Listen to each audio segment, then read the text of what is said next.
You are now listening to Fighting for Your Life podcast. I am your host, Miguel Ramirez.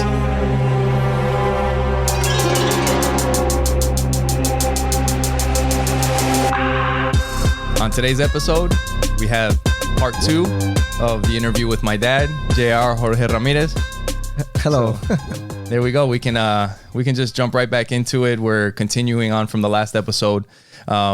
Last time we were talking, we left off where you were the New York State champ in kickboxing. You had filled in as a replacement, and we were talking about my mom becoming, or she was the ring girl somehow. I don't think we really got into that. Yeah, well, but, we had to improvise that day everything because we had nothing.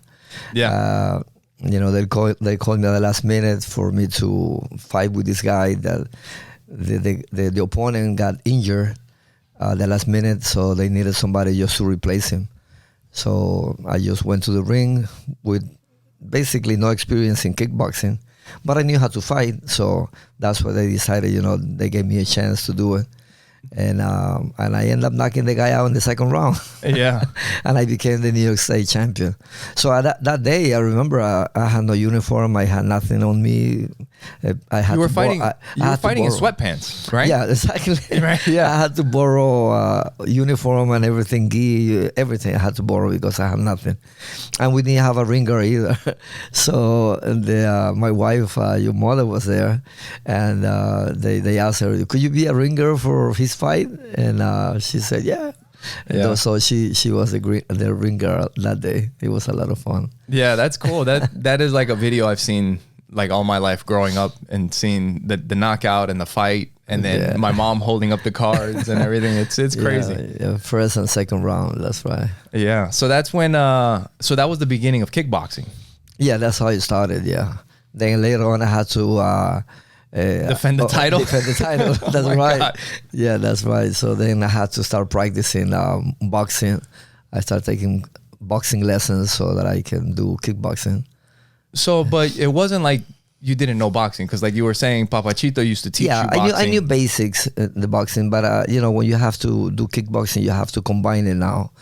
Kicks and legs at the same time. It's a little bit different. How was that transition from Taekwondo to now kickboxing?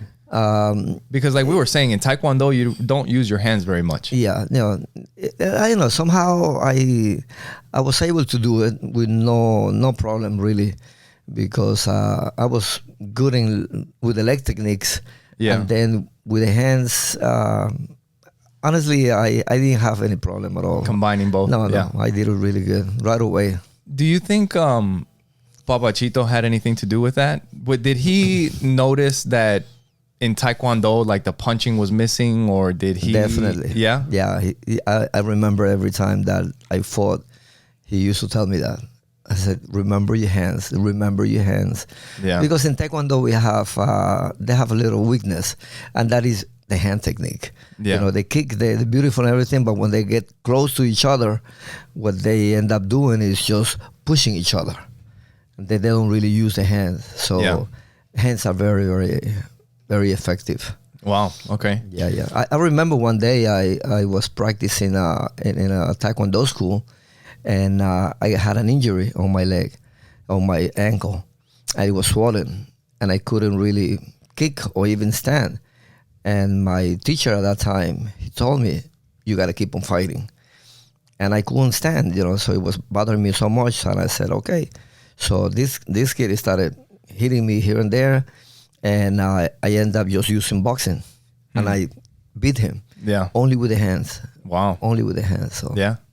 So it wasn't like you didn't know how to use the hands. You were. Yeah. No, I knew. Yeah. That's cool. So how long? So after you had to defend the title, how long did you kickbox for after that? Well, I did it for about 3 years. Really? Yeah. I kept on fighting. So what was what happened after you became the champion? You defended the title. I know you also went to Canada to compete in kickboxing, right? Yeah. That was the biggest tournament that I had, because what happened is that I became the New York State champion, and then I had to travel to other states to keep on fighting. So eventually I became the champion of Connecticut and then New Jersey, Rhode Island. I was Okay. a East regional champion Okay. of kickboxing. Eventually, Canada had an international tournament, and they invited USA. So they had me representing USA in Canada.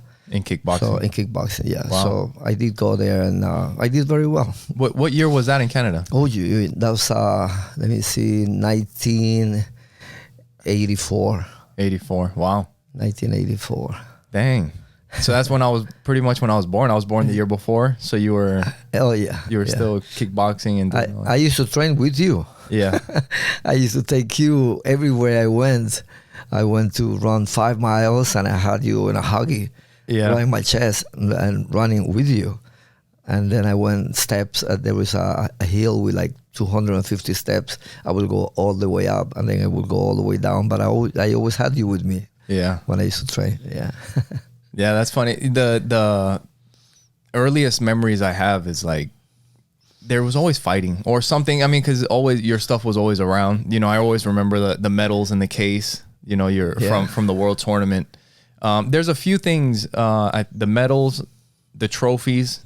I always remember the trophies being around the house. Right. There was so many trophies, all like, well, not all over the place, but there was like a place with a whole bunch of trophies in the corner or something, right? And then you had a duffel bag. It was like a green military duffel bag, I think, and it was just full of boxing gloves and gear and headgear and wraps and all this stuff. Yeah. And when I was a kid, like those trophies were like my toys. They were like my Legos, because I remember I would take them apart and make one giant trophy out of all the pieces. And then I don't know if you knew this, but when I was a kid, we used to take the boxing gloves. Like when you would go to work or whatever, my friends, like they would come over and we would put the boxing gloves on, and we used to beat the crap out of each other. Like it was bad. No, you didn't know that. Me and that's something. So there was always, and you'll remember, there was always 4 of us friends that we always hung out together. It was me, my friend Louis, and then Jeffrey and Matthew. My two brothers, my friend Louis and me, and we always hung out together. And when they would come over, me and Louis would put the gloves on, and we would just beat the shit out of each other. And it was to the point where we had concussions because we both had headaches, and we would go to the neighbor's house next door to my friend Lawrence, and we would ask him for Tylenol. Like, you got some Tylenol? Because my head is killing me. And then, my God. Yeah, it was bad. And we used to do that all the time. I didn't know that. Beat the crap out of each other. Yeah. Oh man. But yeah. So then, at some point, so then I was born, and then you wanted, like, what was it when did you start thinking about teaching me how to fight? What was that thought, like, from the time where you're kickboxing and then now, you know, maybe you're starting to focus on other things, and maybe the fighting is coming to an end, and you start, I mean, obviously you still have a passion for it and you wanted to teach me. Right. So what was, I mean, you were very young. You were very young. I always remember my first lessons that I gave you were not even kickboxing. It was swimming. I taught you how to swim when you were 8 months old. Yeah. When you were 11 months or a year, you were an expert swimming on the water. So since that time, I started teaching you everything that I could teach you. Yeah. And one of the things that I started teaching was martial arts. So you started very young, maybe a year and a half. Yeah. You started doing little things here and there. And when you were like about 4 or 5 years old, you were pretty good. Yeah. You know. So yeah, very early in age.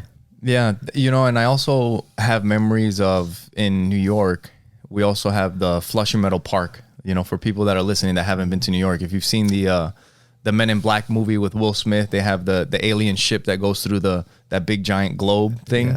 Yeah. That's in Flushing Meadow Park. Yeah, we used to train there. And I remember you used to have like classes with friends that used to come out, and it was in the empty pools, right? Yeah. You used to do it in the empty pool. Yeah. Yeah. And I remember you would have a bunch of people there, and you would be teaching the classes, and yeah, that was fun. That was cool. Yeah, we will welcome everybody that passed by. You know, if kids used to see you and they see the other kids, so they wanted to learn the art. Yeah. So we will have a big school. We had about 30 students at one time. Really? Yeah. I remember in the park. Yeah, I remember that pool. You had a bunch of people. Yeah, Yeah. that was cool. Yeah, I didn't have to pay rent, no electricity, no water, no nothing. So that was great. Yeah. But the best time was when it rained. So when it rained, it was more fun. Yeah. we would practice with the rain on it. That's cool. That's awesome. So now you started teaching me some fighting, but when you were growing up, like you started with Taekwondo and then you started learning some of the other stuff. When you were teaching me, were you teaching me Taekwondo? Like, what would you say you were teaching me? Well, my attitude was, since I told you I practiced Taekwondo, Shotokan, kickboxing, I saw that all the arts, they have some benefits, some stuff that are really good, but there is a percentage of the art that is not really good. It doesn't work. Yeah. You know, what happens is that a lot of people that are into the arts, sometimes they don't, I don't know if they don't realize it or they don't want to admit it. Yeah. That there is some stuff that they don't work. Right. So when I teach somebody, like you, my son, I was not going to teach you stuff that doesn't work. Right. Anything that I taught you was stuff that I thought that this is the best of the art. I will take it and I will teach you. Right. Basically, that was the philosophy of Bruce Lee. Yeah, that's what I was going to say. Yeah. He will take all different sports and he will just take the best out of everyone and will make his own Jeet Kune Do, then whatever he did. So that was my philosophy, and I think a lot of the fighters that they have been taking different arts, they realize that not 100% you can take any art. Right. You gotta just take whatever works and do it for yourself. Right. Yeah, and that's actually the story of the UFC, like how the UFC got started. You know, it was right. The Gracie, the UFC was started by the Gracie family. They wanted to test their martial arts against all the other martial arts in the world and prove that theirs was the best. But by doing that, you start seeing that even in jiu-jitsu, like if you're not combining everything, then jiu-jitsu is going to be pretty effective. You know, especially if you can't knock somebody out right away. Right. If they grab a hold of you and they're able to especially if they can get you down to the ground, it might be a problem. But once you start mixing everything together, when somebody knows a little bit of wrestling, a little bit of grappling, and then a little bit of kicking and punching, then all the martial arts stuff that doesn't work is going to go out the window because now you really have to know how to fight. Exactly. You know?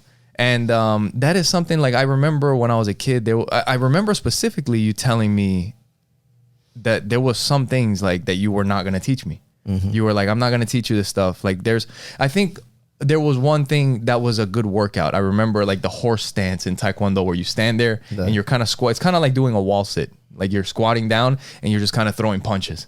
And really, it's not good for anything except for strengthening your legs and just your shoulders, your arms or whatever. But if you try to do that in a fight, you're going to get killed, you know? And I remember you telling me that. And I was like, it just never, I always found it weird that it's like, it's something I know that they teach somewhere that isn't really useful. And you're telling me I'm not showing you that stuff because it doesn't work. And then I also remember like growing up as a kid, there was like a lot of my friends, you have the local karate school in the neighborhood. And, you know, my dad's a world champion. So why do I have to go to a karate school? You can just teach me in the living room. But when you're a little kid, I knew who you were, but you also want to go be with your friends and go to the school and do the things with them, right? Instead of just me and you in the living room.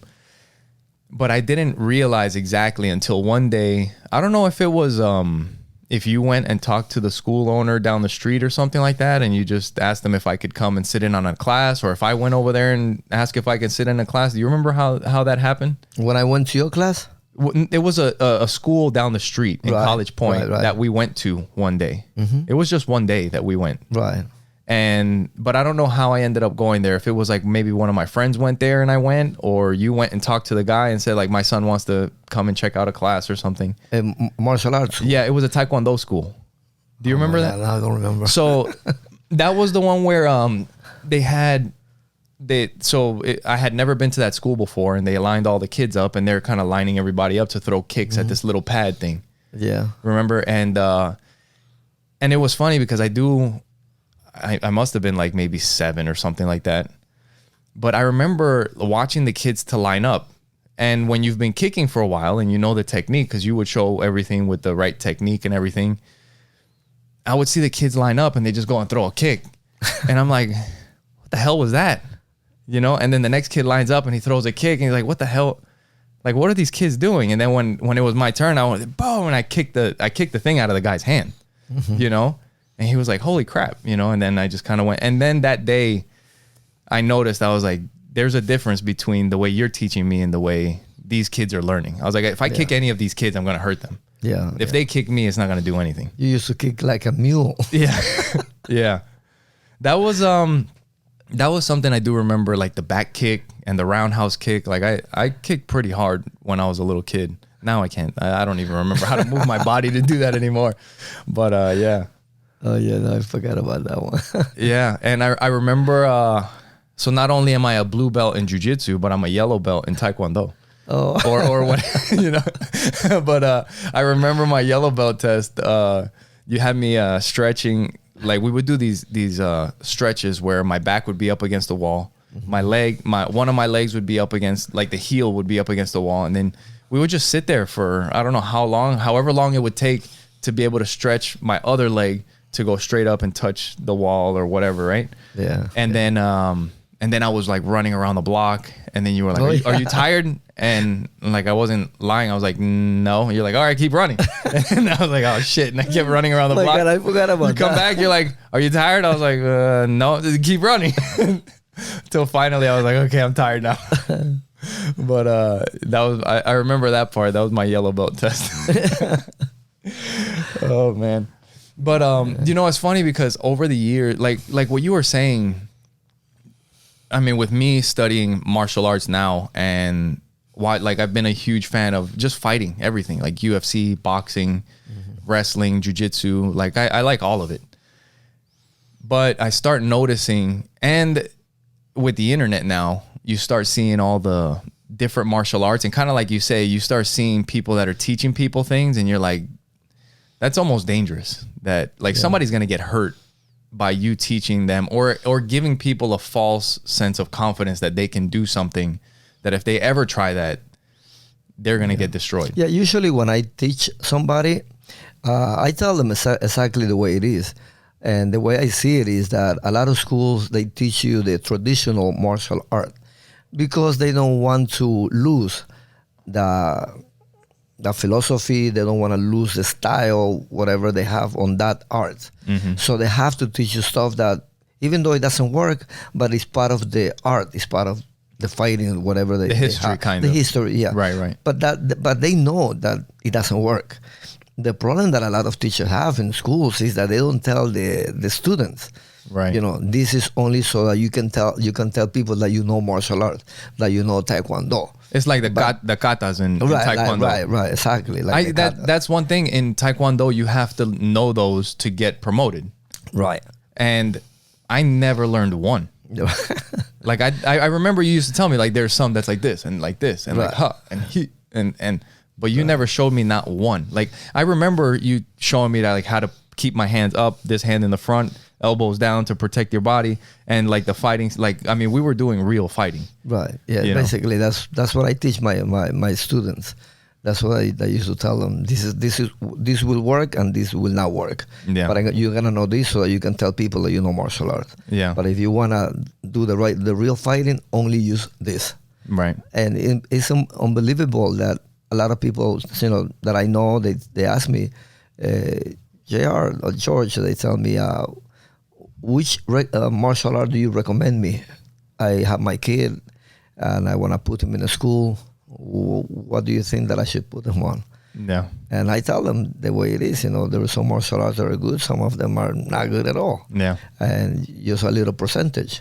But there is some martial arts that the percentage is higher. Right. You know, I would say some are really, really high. So yeah, like a lot of the technique. Well, for me, especially after like being a fan of fighting for so long, and then studying jiu-jitsu, and then, you know, practicing different things in my life. Like I've seen, to me, a real fight is MMA. Yeah. I mean, that is pretty much, with the exception that there are some rules. I mean, it's still not a street fight because you're still wearing gloves. You're going to hurt your hands if you punch somebody in the face. So you can't just like punch 100% and then think that your hand is going to be fine because you hit somebody in the face with your fist and then you might break your, like the two tiny, your smallest fingers, those knuckles break all the time, in a regular fight. But wrestling, jiu-jitsu, and kickboxing. Like, I mean, if you look at any professional MMA fighter, those are the three things that they always train is wrestling, jiu-jitsu, and kickboxing. Yeah. And it seems like there's a lot of, I mean, there are other people, like there's some karate guys that do Taekwondo and stuff like that, but they have to have a strong base in, if not wrestling, being able to avoid getting taken down. They have to have at least enough defense that they can't be taken down, because if they do get taken down, that's not where they're strong. So it's going to be a problem. So you have to have at least some skill. If you're going to be a really good stand-up fighter, you should be able to avoid takedowns, and stuff like that. Yeah, in my times, we didn't have MMA. Right. But I love MMA. I think that you're right. It's very complete. Yeah. Yeah, my time, 1977, when I fought, we had nothing like that. Yeah. But. And then like you're saying for kids, I mean, at least for me, what I think in the beginning, I think jiu-jitsu and wrestling is great because you're not getting punched in the head. You're not getting striked. So little by little, you can work on your grappling. You can, and especially if it's a school that focuses on self-defense stuff, you can learn distance so that if somebody tries to punch you, then you can avoid the punch and take them down, and then you don't have to hurt anybody. But then eventually, once they start getting a little bit bigger, putting them into kickboxing and all that kind of stuff, so that you do, because there is nothing that's going to give you the experience of getting somebody punching you than going to train and having somebody throw punches at you. Yeah. But yeah, so yeah, then you started teaching me. Now I know Papachito, when you were a kid, he didn't want you getting into boxing. So then you got into Taekwondo. Right. Was there any point that you were teaching me that you noticed that maybe I wanted to get into fighting, or like, hey, he might be pretty good, or he kicks pretty hard? Maybe, was that thought? Did you ever have that thought? Or well, basically, I started teaching you only because I needed you to know how to defend yourself. Just in any situation that you will be able to, kick ass only defending yourself, because that was the philosophy all the time. Not to use the martial art, not to use, whatever to hurt people. But just in case you need it, then you're going to use it. And you were like that. You never really used it the wrong way. And you had some few fights that you had to use your martial arts. Yeah. And it worked. It worked out pretty good. And I was very proud of you. I'm like, wow, he did it. Oh, yeah. Yeah, I remember one time in a school that the principal called me from your school, and they said they wanted to have a meeting with me. And I went to the school, and then I said, what happened? And I said, your son, he had a fight, a couple of days ago. Oh, really? Okay. What happened? He said, he hurt some kids. I'm like, really? What happened? And I said, no, nothing is going to happen to your son, because I saw the fight. I was looking through the window, and I saw 4 kids surrounding your son, and I didn't know what the argument was, but it seemed like they were going to beat up your son. So your son took out the jacket that he had, he put in his arm, he started hitting the kids with the jacket and kicking them, and basically beat all of them. Yeah. Okay, and there were some kids that got hurt. Some kids, because of the zipper of the jacket, you hit them in the face, and they got scratched. So when they went home, the parents saw it, and the parents came here, and they did a complaint.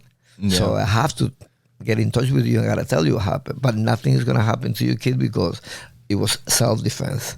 Yeah. And I'm like, wow. I had no idea. If they didn't call me, I was never going to know. Oh, man. But it helped, Yeah. It helped. Yeah, I remember that. We were just talking about that earlier. We were, that was in second grade. It was over a girl. There was a girl that I liked in class, and we were so little that I remember there was another kid that liked the same girl that I liked, but she didn't like, it wasn't like she liked either one of us. It was just that we both liked the same girl, and he didn't like that I liked her too. So he got his friends, and at lunchtime they were going to beat me up. Oh, wow. Yeah. And some of the kids that were going to beat me up were supposed to be like my friends too. And I was pretty upset. And I remember that day because I was almost like angry and crying and fighting at the same time because I was upset that my friends wanted to fight me.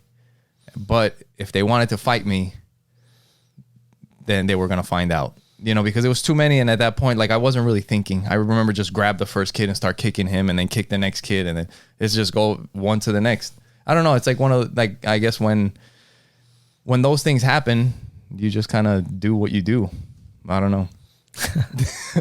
But I remember being pretty sad after that. I'm like, oh, my friends want to beat me up. I can imagine what the kids felt when you kicked them. Yeah. You used to kick really, really, really hard. I remember. I show you all the technique about whipping and putting your body into the kick and making it in one motion very fast. And oh my God. That, like I said, when we went to that school, I saw a major difference. It wasn't even close. Yeah. That like the difference between the way they kicked and the way I kicked, but yeah, it was it was pretty cool. So also there was another fight that I remember getting into, and this one my grandmother happened to show up right at the end of school, and I don't know how this one started. She was like the ring girl. Yeah. She was the ref. The referee. But I paid the ref off before the fight started. Yeah, the ref. I mean. So my grandmother shows up, and she shows up right when I'm getting ready to fight with this kid. Like we're both squared up, and I have my hands up or whatever, and she's like comes around the fence, and like I would hit the kid.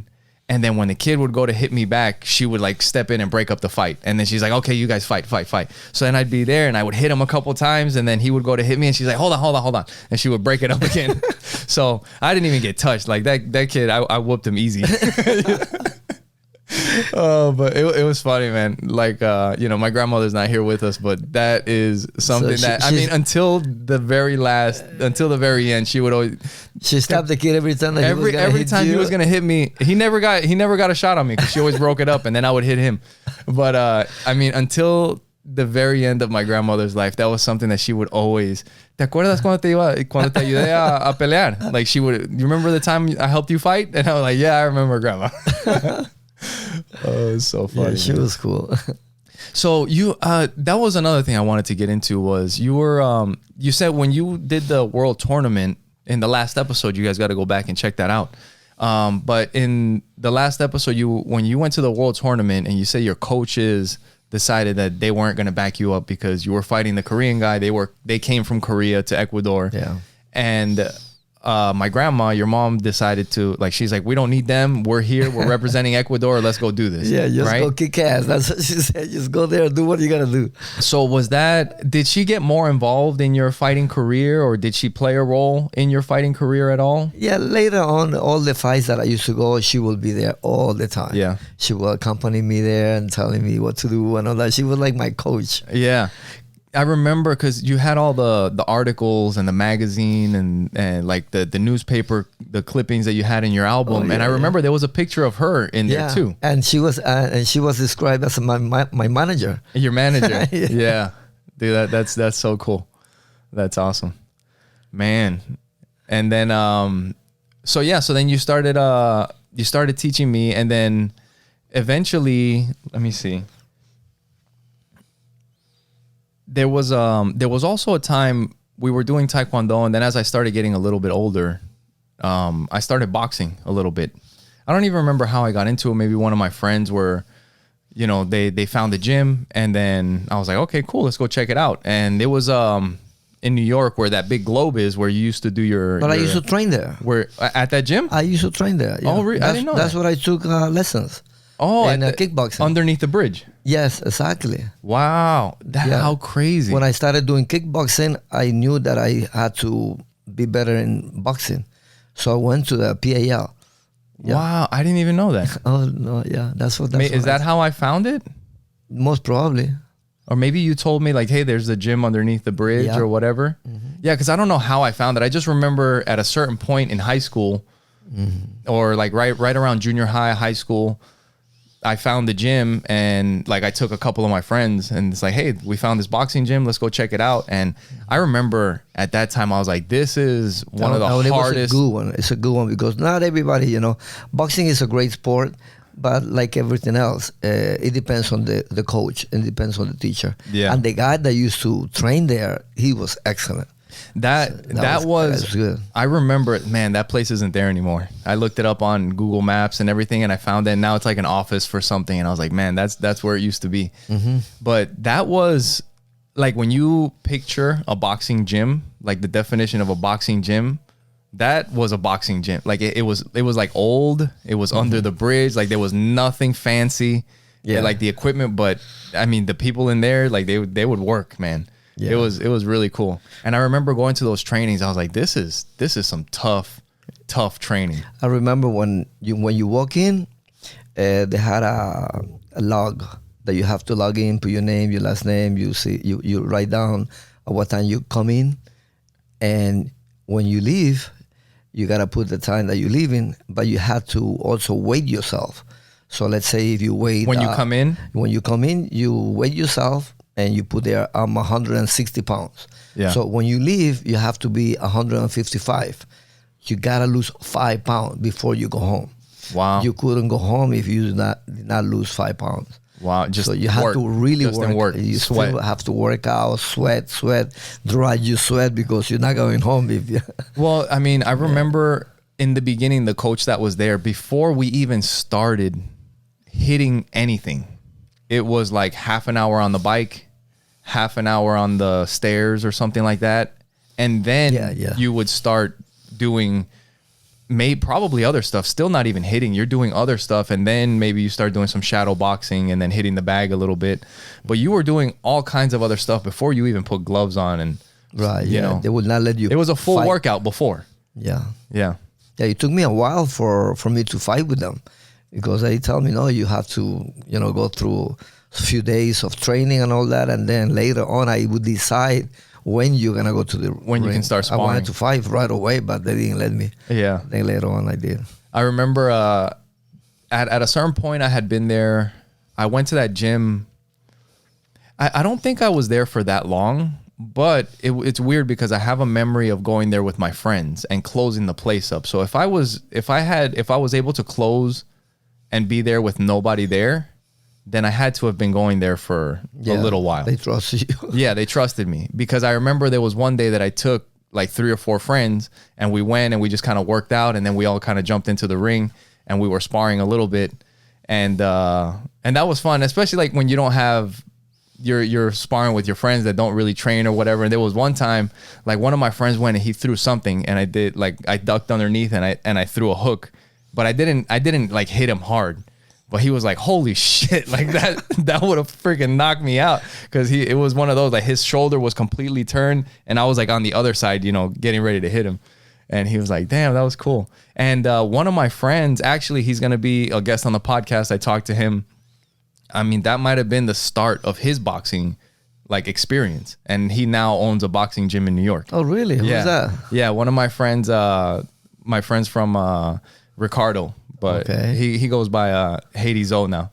But yeah, he started his own boxing gym. Wow, look at that. From that experience, yeah, as teenagers. Wow. So yeah. But so now I started boxing, and then at that time I was just kind of doing my training. Like I would go with my friends and do my training. I wasn't really training with you. I would just go to the boxing gym. And then there was one time where we were in the house and we decided to put some gloves on and mess around a little bit. Well, yeah. I mean, since I started teaching you since you were a baby, I always have you in my mind that you're a baby. You're 40 years old. I still look at you like my baby. So yeah, I remember one day we decided, okay, let's do a little sparring. And I put the gloves on you and you put a glove on me. And we started doing, we just started fighting. We didn't do it for a few seconds. Yeah. But right away, I don't remember what happened, but you end up hitting me and you hit my nose. Yeah. And I started bleeding right away. I'm like, oh my God. But it was funny because when you hit me, I felt it and I see the blood coming out and I had so much. I was so happy. I was so happy that you heard me, because I said, "Oh yeah, my son got it. He knows how to fight." Yeah, he knows how to fight. That I am bleeding all over. You know. Oh my God! Dude, I remember after that, like the blood. I mean, it's like the fight. Like you're fighting. So once you have the gloves, and I guess I wasn't thinking about, you being my dad or whatever. So I threw a couple punches, and when I hit you, and then you see the blood, and I was like, oh. Yeah, holy shit. And I started taking my gloves. I was like, I'm sorry. No. I loved it. That's funny. Yeah. And then like over the years, I've always, like I said, I've kind of got into fighting on my own. And then now in the last 5 years, pretty much, I picked up jiu-jitsu, and I started training jiu-jitsu now. And then yesterday we got the chance to go and train a little bit of jiu-jitsu together. For the first time for me. Yeah, first time for you. You got a lot of fun. You got the full experience. You got a sore hip now, a little bit. But yeah, so how was your first jiu-jitsu experience? What did you think? Very complicated. Yeah. Very complicated. I mean, I have always seen it, but I have never tried it. Yeah. And then very technical, moving here, going here. Oh my God. Yeah. There's a lot of not easy. awkward movements that you're not used to doing. Kind of like if you don't do it, you will not understand it. Because a lot of times, like I was saying, I see the fighting. Sometimes I think that it's a little bit boring, because you only see one guy on top of the other guy, and they use bracing each other and hugging each other and pushing here and pushing there. I don't see anything. I don't see any technique. But when you're doing it, then you see that it's not easy at all. Yeah. It's very, when you start understanding, and it's like a game of chess. Yeah. Almost like one guy's trying to do something, or trying to get you to do something so he can do something else. Yeah. Like we were doing one where we're going to one side, and then when you defend this side, we're going to the other side. Yeah. But it's a lot of fun. And that is something that with like the UFC, they have a lot of issues with that, because a lot of people that don't understand grappling, when they get to the ground, everybody's like, oh, this is boring. Make them stand up. Make them stand up. Yeah. But people that know grappling, they're like, what are you doing? Like they were in the middle of a fight. Like they were fighting just now. Yeah. And it's like, why are you standing them up? But yeah, it is cool when you understand it. And it's another world when you are on the floor too. Because I don't know how to fight on the floor. Yeah. So if somebody knocks me down on the floor, I'm out of business, because that's another world, And I don't know if in like stand-up fighting, I don't know if there is a similar feeling to being smothered. Like to being kind of like you were talking about yesterday. You were saying that you and Papachito were messing around one time, and he grabbed you and held you in a hold where you were just stuck and you couldn't move. Couldn't move at all. I mean, that is common in jiu-jitsu. Like when you're new, that happens every day, almost every roll. Because that is what we do. We learn how to control people on the ground. And if you don't know the technique of how to escape, and you're fighting with somebody that has experience, they're going to control you the entire time. And then on top of that, when they're putting all their weight and pressure on top of you, you feel like you can't breathe. And then you're 3 minutes in, and you still got 2 or 3 more minutes to go. And if they don't make you submit, you're just miserable for the next 3 minutes. Yeah. And I don't know if fight like stand up kickboxing or anything has anything like that. I mean, not at all. Eventually, I mean, you can get tired, but you can get tired enough to get knocked out, but it's not like there is nothing. It's almost like you're not in a position to give up, but you're not in a position to do anything either. And you're just suffering, Yeah. So yeah, it can be tough, but but like you said, it's a lot of fun. And one thing that you found a lot of joy and pleasure in has been teaching. You've always been good at like teaching other people, like teaching whatever. Like you've taught me chess, you've taught me how to play racquetball. Like whatever you've taught me at, I've gotten you've always done things like the right way. Whenever you've learned something, you get the books, like you go crazy with it, right? You started playing racquetball, I remember, and you used to have the racquetball books, learning the technique of how to play racquetball. Always the technique is important. And then because you learned the technique, you would teach me the technique. And I mean, even still at 40, there is some people, some games that I could probably beat just with my serve still. because it got so ingrained with the way that you do it and the way you taught me that technique just doesn't go away. I can always just put the ball down and smack the shit out of it and put it in the corner. Like if I went to the gym, if I practiced that for like 15 minutes, I'd be able to start doing it again, you know?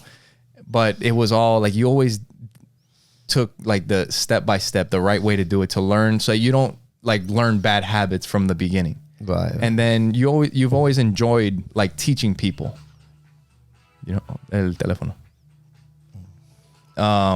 Now that's something that I've always not always, I think I've always enjoyed that too. Like even at work, I enjoy, you know, showing people, the newer people, like some of the things that we do at work. In jiu-jitsu, I've gotten into coaching. If you guys listen to my other podcast, Opposites Attract podcast, I talk a lot about jiu-jitsu on there and like the lessons that I get from it, the lessons that we teach the kids from it, the lessons that I get from teaching kids, from helping teach the kids class and stuff like that.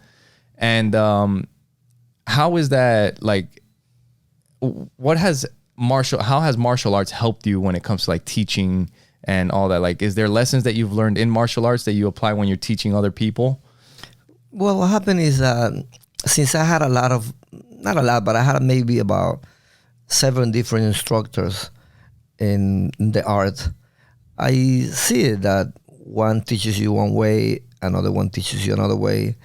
And then, like I said before, you end up just taking the best out of every teacher, you know, and then you have your own philosophy of, you know, teaching the art.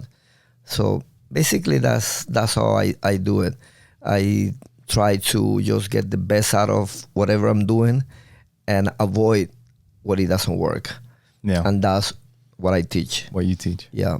It is true what you said. Most of the time when I teach anything that I teach, really, it ends up that the students end up beating me. Yeah. And most of my teaching. And that makes me very proud because it seems like I'm a good teacher. Yeah. That, you know, that makes me proud that he got better. And in any sport, anything that I have done, they end up beating me later on. Yeah. And that's what they say, you know, that a teacher can beat the student. I mean, the student can be the teacher in the long run. Eventually. Yeah. You know, so, yeah. That's cool. That is something that like I've enjoyed. It's just helping people. Jiu-jitsu is one of these things that I found like the people are very welcoming. Everybody, at least the schools that I've been to, I know some places, maybe not all places are the same, but I've been pretty lucky where I get to travel for work and I go to all these different schools and I try to get a good feel by checking out who they are and how they train and, you know, their pages and stuff like that. And everybody's just so welcoming. And one thing that I found really cool is that when I go to a different place, to be able to leave something there that we do here. You know, like I take something that they teach there and bring it back with me, but I also try to leave stuff that we do and leave it with them. So that when, like last time I was there, I was fighting with a guy and he was on top of me on side control. Yesterday we were rolling around a little bit, and it's not when you're in between the legs, it's when you're off to the side and you're holding the person down. So there's a very easy move where you can kind of just block because they're trying to get their arm under your head. You can block it here, and when their arm comes across, you can grab it and get a fast submission. If they don't know it and they're not paying attention, you can get a quick submission. So when I was in Connecticut last time, this guy I was looking for it. He didn't give it to me, but he also didn't know that if he gave it to me, I was going to get it. So I was like, hey man, you remember when you were on top of me? I was like, check this out. And he did it. And he was like, oh damn, that's slick. That's cool. So he remembered that, but his school doesn't teach that move because they teach what their coaches are good at, you know? So now they have a move there like that he learned, and he might teach it to other guys in that school. Yeah. But they also taught me a takedown in their school that since I've been back here, I use that takedown here to take somebody down in our school. So that's something that I've really enjoyed, is just, you know, it's kind of like dropping off knowledge and picking up knowledge wherever you go. Yeah. And it's been, and just helping people get better. You know, I never look at it as like, oh, they kick my ass or whatever. It's like, I'm just trying to think like, how did they kick my ass? Right. You know, so that I can get better at that. Right. And then I'll try to show them a little bit more. It's tough because when you start showing people, everything. Like I think you were telling me that about ping pong, because now you're playing ping pong table tennis at work, and that you have a student there that you've been teaching, and now he beats you. Yeah, he beats me every time. And it's the same thing. It's like when we teach somebody a move at jiu-jitsu, and then the next fight we're fighting, and they're starting to do that. And then I'm like, hey man, like what the hell? This is my move that I showed you. And then all of a sudden my arm's going like this. Yeah. You know, but it's been a lot of fun. Another thing that I've noticed, and I don't know if like your thoughts on this, but I've found with some martial arts, and almost kind of like certain religion, like there is this mentality, like they idolize the sport or the coaches or the tradition, I guess, right? Mm-hmm. It's like this thing is like, it can't be messed with. Like, this is perfect. But then if you teach it that way, that's when people are going to get hurt, because they think that this is the best thing ever, and that nothing can ever defeat this. And then you run into a boxer or whoever, and then they just beat the crap out of you. You know, and it to me, it has a lot of the same feeling, where a lot of times maybe it comes from like the tradition of like the respect and the discipline. But I think you should be able to ask questions, right? If it's real, if it's true, if it should work in any situation, then why shouldn't you ask the question, like, what if I do this? You know, because a lot of schools, they might be like, you're nobody, like, shut up. This is what we do here, you know? Like, what do you think about, because I think that's kind of why you weren't teaching me all the other stuff. Like, you're like, this is what works. I'm going to show you that. You know, what are your thoughts about that? Basically, it's a tradition, because think about it. If you stop whatever Taekwondo or Shotokan or Hapkido, whatever, all these arts, if you stop teaching the complete art, that art is starting to disappear, because it's not complete, you know. So now, like you said, the MMA, everything becomes MMA if you don't do it. Yeah, everything is packed together, only what it works. So they don't consider to be that to be like a martial art, right? It's like something that they don't even want to get involved, because the other ones they have strictly. They have some traditional movements that they have to keep it. If they don't keep it, then karate is gonna be out of the window. It's gonna disappear, right? You know, so they have to teach you stuff like that. You know, the only problem that they have is that it's okay that they teach you, and it's okay that they keep the tradition part of the art, but you gotta tell the student that this does not work. If somebody punches you in the face, you don't block it like this. With your forearm up in the air. Yeah, you don't do that, you know, like that. And there is a lot of things that they don't tell you. Right. But you gotta figure it out on your own, and you shouldn't have to figure it out on your own. Right. The teacher should tell you that. Right. That's what I do. That's when I used to teach. That's what I will tell you. You know, this is only so you look pretty for the picture. Right. But if somebody's gonna hit you, you gotta do something different. Right. Yeah. Yeah, that's a big difference. Yeah. Yeah, that's cool. And I think there's something that I heard that if you want to find out if a martial art is real or not, you look at how they spar. If the sparring is like real sparring, like full contact sparring, where there's real pressure, like it's almost like a real fight, then you know that martial art, the majority of it is probably going to work. Mm-hmm. Because like boxing, because there's some martial arts that when you're sparring, it's like a dance. It's like, I'm going to do this, and then you're going to do this, and then I'm going to do this, and you're going to do this. And they consider that sparring. Mm-hmm. But in boxing, when you're sparring, it's not like I'm going to do this, I'm going to do this.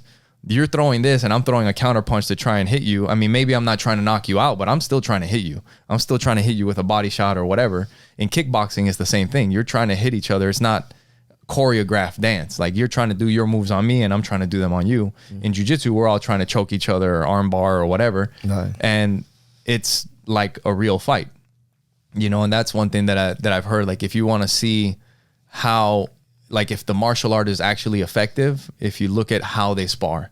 If they spar for real, then you know that's probably going to be more effective in a real fight, you know? But, so now now that we've been I've been training for some time, and I think on my other podcast I've talked about that I was gonna do the World Masters tournament. I'm still planning on doing one of the big jiu-jitsu tournaments, but I just gotta get myself in a better place, better skill wise, cardio wise, everything, because these things are hard. So I have to make sure that where I need to be. But that is the goal eventually, is to get into one of the big tournaments and compete in that. Not for anything, just to be able to, for myself, to be able to do it and know that I competed at one of the biggest. To prove that you are Ramirez. Yeah. Yeah, I don't know if we were recording on the last episode when we were talking about it, but it's one of those things that you have these things that you see of yourself in your head that you're capable of, but they're just not out manifested in the world yet, right? And it's like, I know I can do it, I just want to actually do it. Yeah. So, and I think that's that's a great thing about martial arts, is that it helps you, like there's, especially with jiu-jitsu, I mean, like you see that there's no end to this thing. There's always something that you're going to get better at, and eventually over time you get slower, you get older, your technique has to get different. Your defense has to become different so that you can keep up with the younger guys. Like they call it like old man jiu-jitsu, where everything is very tight. You're very like, it's hard to get your hands anywhere because the old guys, they know how to defend really well. But if you leave anything hanging out just a little bit, they'll grab that, and then all of a sudden now you're in a bad spot. But they keep everything super tight and move slow. You know what I mean? But little by little they'll kind of like grab onto you, and then you're done. We had an older guy that he was like 60 something. He was a black belt, and man, that dude was like a steel trap. Like there was nothing. You try to stick your hand anywhere and he was blocking it, and then before you know it, you're on your back and he is just crushing you. Oh yeah, but it's been a lot of fun. So what are there any lessons that you've taken like from your journey in martial arts that have helped you in other parts of your life, like maybe in businesses that you've started, or in your career, or just in life in general, that you like, something that you've always kind of remembered from back when you used to fight? Well, basically, have patience. You mentioned before about techniques. Anything that has a technique, anything that you start, you always gotta go for the basics. Then later on, develop whatever you're doing. And martial arts has been like that for me. I learned that from the beginning, the right way, and just develop that little by little. I mean, I learned a lot of lessons from that. You have to be very secure of yourself when you're on the street. I always thought that the positive mental attitude that you have in the street is going to help you in a real fight in the street. Because outside, we're going to end up with different situations. And if you know that you're capable of doing whatever, then your attitude is different. And your opponent, the other person, notice that you're sure of yourself, you're secure, and they're not going to mess around with you. Yeah. But you always got to be prepared. If something happens, then you got to do what you got to do. Right. So basically, it's just martial arts have taught me how to be secure. Your confidence. I'm very confident on myself. Yeah. Mm-hmm. Yeah, that is something. I mean, when you look at how, I guess, attackers or whoever, like how they pick their victims, that is something that they're looking at. They're looking at the confidence. If they see somebody with their head down, right. Like that's probably, but if somebody's got their head up and their chest out, they're looking around, like they see somebody that's alert, right. that they look like they have, that's probably not somebody that they're going to mess with, Right. Yeah. No, and let me see. So there was with fighting, there's always been, let me see. With this podcast, one of the things that I was planning on doing is, I'm not sure exactly if this is going to be like every week, every 2 weeks, every month. Like this is only the second episode, so I'm kind of figuring out my schedule and how this show is going to go. So at this point, I think I've committed that I'm going to do one episode every month for the rest of the year. And then maybe I'll start picking it up a little bit more so that I can figure out, how to keep this thing going. Because one thing is kind of like you're talking about with martial arts, like when you start or when I start something, I made a decision, like this is what I'm going to do. So now I have to figure out how to make this happen or how I'm going to make it work and fit into my thing, being committed to this. So that is what I've decided I'm going to do, is that for the rest of this year, I'm going to do one episode every month, and then maybe I'll pick it up for, one every other week, and then see where it goes from there. But the plan for this thing is to just kind of like we talked about the last episode and talked about today, is just all about fighting, why people fight, why we got into fighting, things that, the experiences that we've had, what we've learned. And then just, interviewing guys from my gym. There's the places that I train when I travel. I want to interview, different fighters from around the country whenever I go to different places. And, I feel there's something there's no lying in fighting, like it's something that you can say whatever you want, but at the end of the day, when it's time to perform, that's when the truth comes out. Like whether you actually did, or you are the person that you say you are, or you actually put the work in that you were supposed to put in, or, it's something, and it's weird. Like my wife, Sonia, she talks to me about this. She's like, you guys are freaking weird. You guys have been fighting since the beginning of time.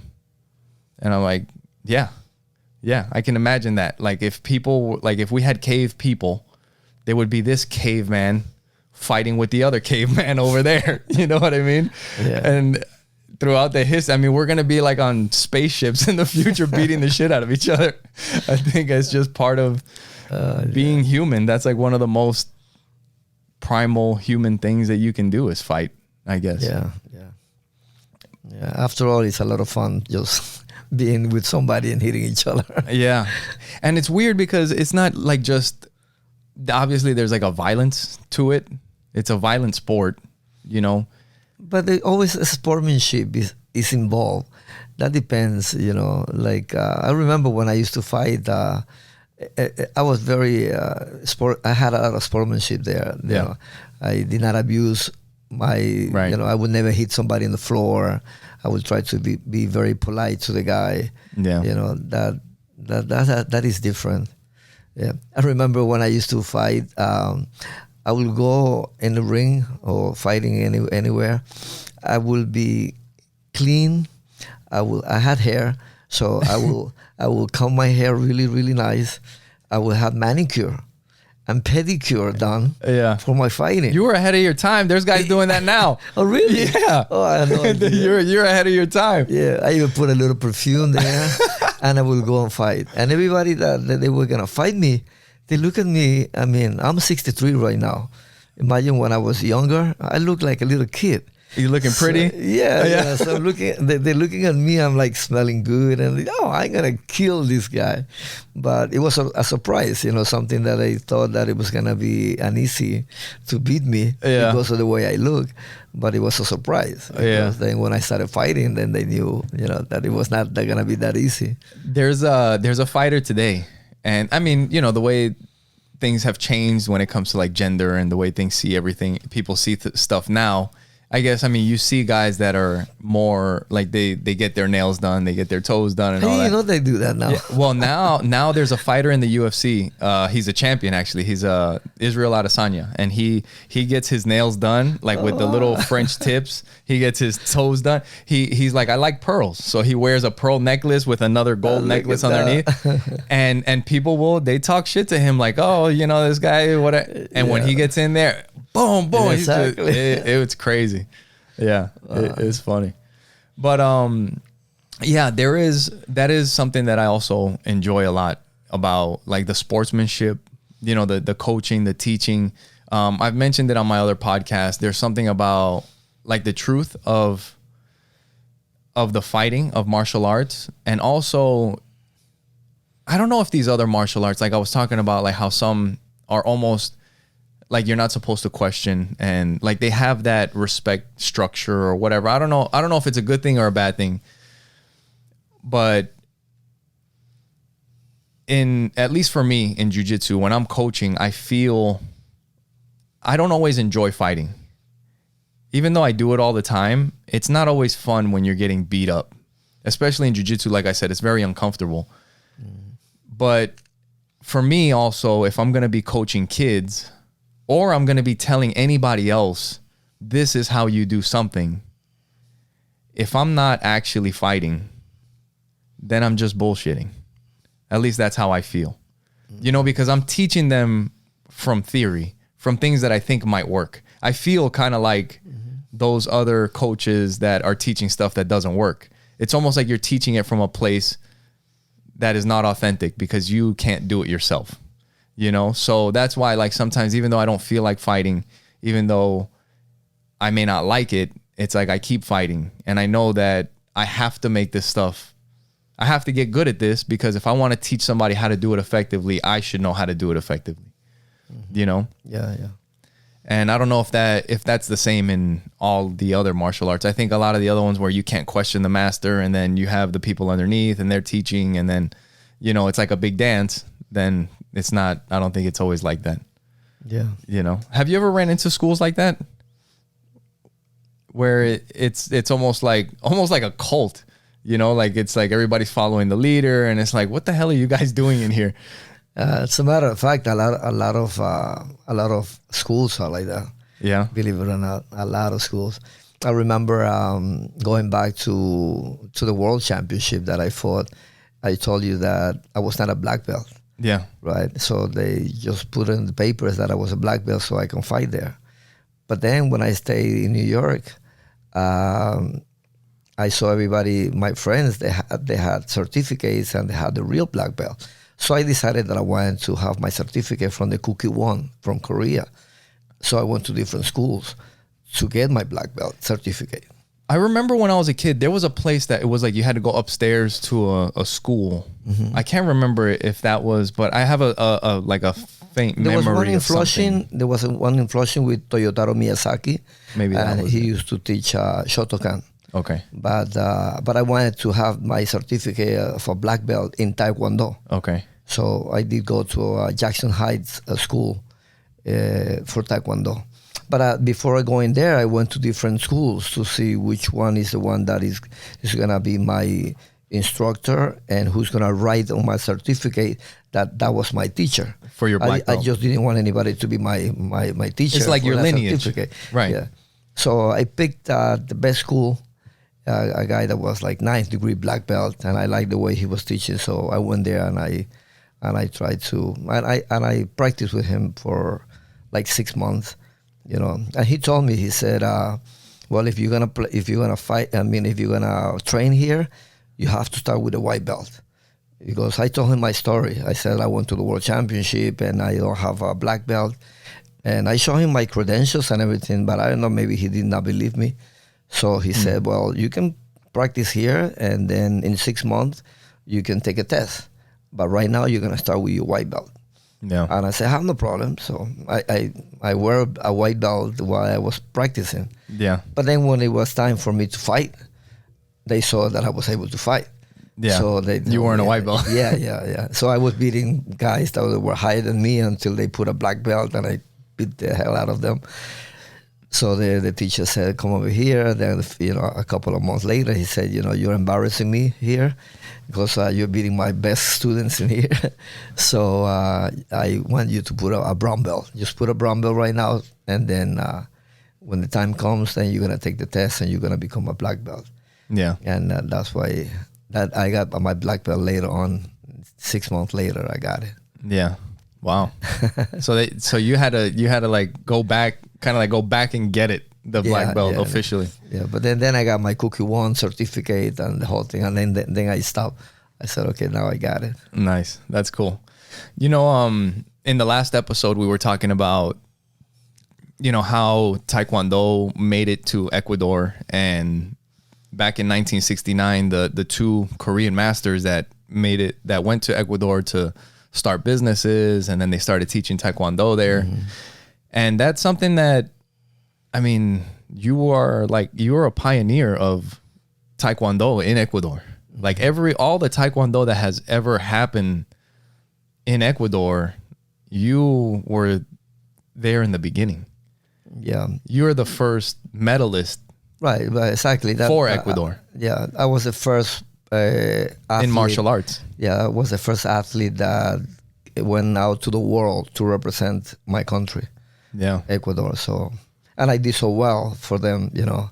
Yeah. So that's pretty special, you know, you have your place in history, in the history of a country, you know, to be able to bring a sport. And now, you know, I was reading about the history of Taekwondo in Ecuador, and I guess like with the government in Ecuador hasn't always supported Taekwondo as well as they could, you know, so there's been years where have been better than others depending on how much money they have for training and where they can send people and all that kind of stuff.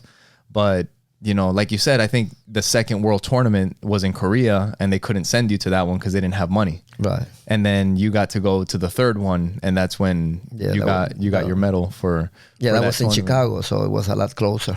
You know, that's pretty awesome, is that, you know, to have your place in history. And a lot of times, you know, that's one thing that I love about doing this and this platform, being able to do a podcast like this, is that this is going to live forever, you know, like this will be on the internet somewhere. And if anybody ever wants to find out like how Taekwondo or martial arts even started in Ecuador, they have this interview with you, with the person that pretty much started it all. The first, you know, major athlete from Ecuador to start fighting. Yeah, representing them. You know, and it's awesome to have you here on the podcast, Bon. It's been great sharing your story and being able to share it with everybody else. Thank you for having me, Papi. and this was my plan, is, you know, if I'm going to do a podcast about fighting and about, you know, what fighting is about and why people fight and all that stuff, you know, I like to do things that have meaning. You know, if you look at the logo that I made for this podcast, it has all the different colors of the jiu-jitsu belt, which is what I practice now. It has the knuckles all taped up like we tape them in jiu-jitsu. And I mean, you can see your knuckles get all messed up when they start hurting from grabbing and ripping stuff. So the logo has the taped up knuckles. I saw my picture there too. And if you look at the art, if you look at the art for this podcast, it has the logo in the middle of a gym bag, and it's in a fight gym. And you can see MMA gloves, you can see a mouthpiece, and the water bottle has a sticker on the water bottle of you kicking. Yeah. I thought it was pretty cool. You know, yeah. And that's what, you know, I like to do things that have meaning. So that's why, like on that water bottle, if you guys look at the art, it's got the sticker of the school where I train now. It has the sticker of you kicking in the air because you taught me when I was a kid. And then it has the boxing gloves from when I used to box in the PAL. You know, so everything I like to have meaning in it. And especially if I'm going to start this podcast, the first episode I was going to have to do with you, so that, you know, I can share your story, and then, you know, and really get this thing started. So thank you for coming on the show, Pa. Appreciate it. I love you. Thank you for sharing everything with everybody. I love you too, baby. All right. Thank you guys for listening. Thanks for being with the show. Make sure you guys follow us. I'm not sure exactly all the social media, exactly how it's going to work, but if you search Fighting for Your Life podcast on YouTube, Facebook, a lot of the places, if you search at Fight Life Pod, you'll be able to find me, or at Fighting for Your Life podcast. Just look me up that way. But yeah, keep an eye out. And like I said, we'll have episodes coming out every month for the rest of the year. And you never know, I might pick it up a little bit because I'm crazy. And I just, you know, I decide, you know what, I'm just going to go hard and just keep going, do more. So you never know. Just keep an eye out. Thank you guys for being with us, and we'll talk to you guys next time. Bye.